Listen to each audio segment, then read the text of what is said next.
Doutor João Otávio Spilari, agora ao vivo de volta com a gente aqui. Obrigado, doutor. Boa noite.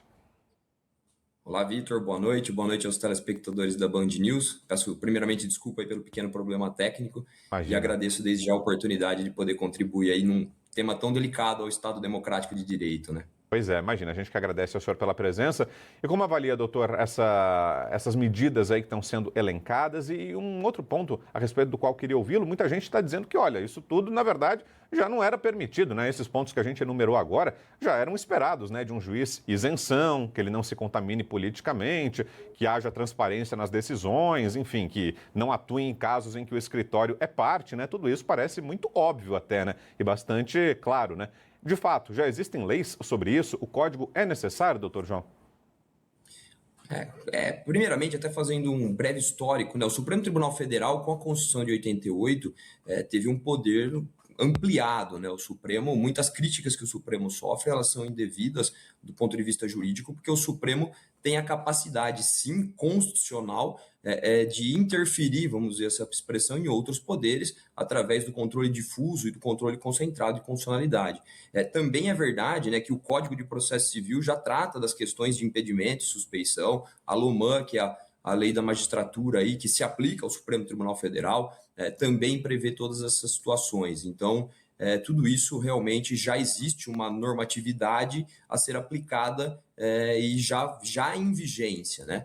Mas, de qualquer maneira, me parece que a conduta do presidente Fachin, né, do ministro Fachin, de elaborar um código de ética, ela não é de toda desprezível, até porque isso, a partir do momento que o Supremo, mesmo que com código de ética sem uma sanção prevista, né, ele exterioriza e publiciza algumas condutas que ele mesmo, enquanto instituição, estabelece como situações éticas ou antiéticas, a conta e a própria pressão dos outros poderes, da mídia, gerará, por óbvio, uma situação de que possamos fazer com que os ministros se adequem a essas condutas. Então, ainda que se tenha essa normatividade, é possível a gente pensar, e me parece que plenamente razoável, que terá um efeito prático interessante, ainda que nos pareça que esse código de ética seja uma norma regulatória da conduta sem uma sanção prevista.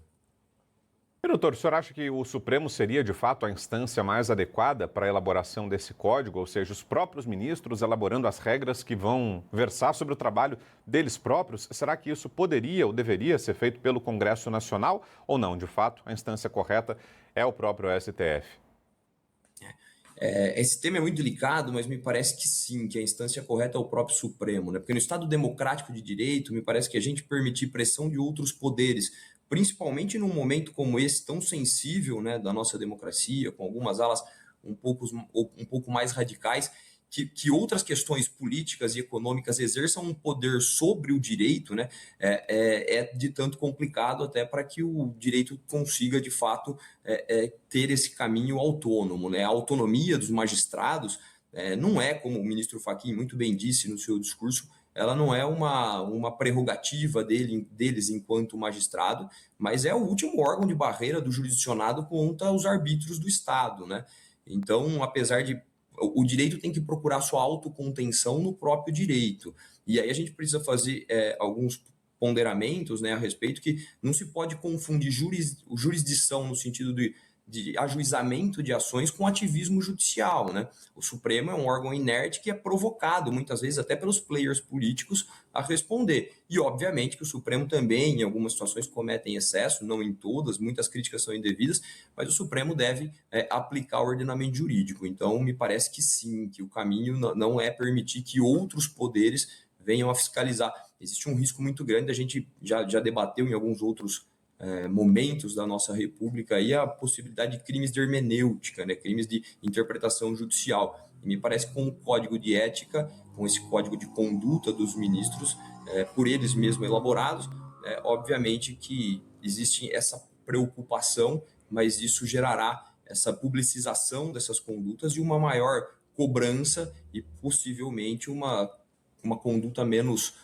ativa dos ministros quanto a essas situações que a população, de maneira acertada, e a mídia também de maneira correta, cobra de maior transparência, né? Perfeito. Doutor João, obrigado, viu, mais uma vez pela presença com a gente aqui e uma ótima noite. Bom descanso. Eu que agradeço. Uma boa noite, Vitor, e uma boa noite a todos os telespectadores. Obrigado. Um abração.